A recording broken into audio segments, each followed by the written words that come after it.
पहलगाम आतंकी हमले पर राज ठाकरे की दो टूक। गोली चलाते समय धर्म पूछ रहे थे, सरकार को एक ही बात। जम्मू कश्मीर के पहलगाम में हुए आतंकवादी हमले की महाराष्ट्र नवनिर्माण सेना के प्रमुख राज ठाकरे की प्रतिक्रिया आई है। उन्होंने अपनी पार्टी की ओर से इस हमले की निंदा की है। राज ठाकरे ने सोशल मीडिया प्लेटफॉर्म एक्स पर लिखा कि एमएनएस की ओर से इस हमले में जिन लोगों की मौत हुई है उन्हें भावपूर्ण श्रद्धांजलि। यह घटना अत्यंत गंभीर है और इस कठिन समय में महाराष्ट्र नवनिर्माण सेना सरकार के साथ पूरी मजबूती से खड़ी है। राज ठाकरे ने लिखा, केंद्र सरकार को इन हमलावरों का ऐसा बंदोबस्त करना चाहिए कि आने वाली 10 पीढ़ियां भी इस घटना को याद कर कांप उठें। 1972 में म्यूनिख ओलंपिक के दौरान जब फिलिस्तीनी आतंकवादियों ने इजरायली खिलाड़ियों पर हमला किया था, तब इजरायल ने उन आतंकवादियों और इस हमले के सूत्रधारों को इस प्रकार खत्म किया था कि लंबे समय तक फिलिस्तीनियों के दिलों में दहशत घर कर गई थी। भारत और इजरायल के संबंध मजबूत हैं।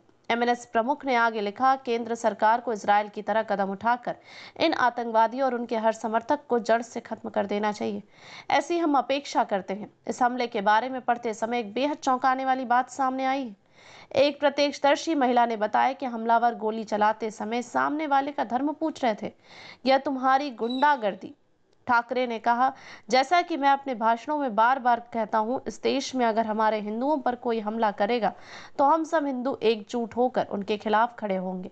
इन हमलावरों के पीछे जो भी मास्टरमाइंड छिपे हैं, उन्हें हमारी ताकत का एहसास होना ही चाहिए। राज ठाकरे ने कहा कि केंद्र सरकार ने अनुच्छेद 370 को हटाया। इसके बाद कश्मीर में हालात कुछ हद तक सामान्य हो रहे थे और पर्यटकों की संख्या भी बढ़ रही थी। लेकिन अब अगर ऐसे हमले होने लगेंगे तो कौन वहां जमीन खरीदेगा, व्यवसाय शुरू करेगा। इसलिए केंद्र सरकार को इस बात पर गंभीरता से विचार कर ठोस कार्रवाई करनी चाहिए।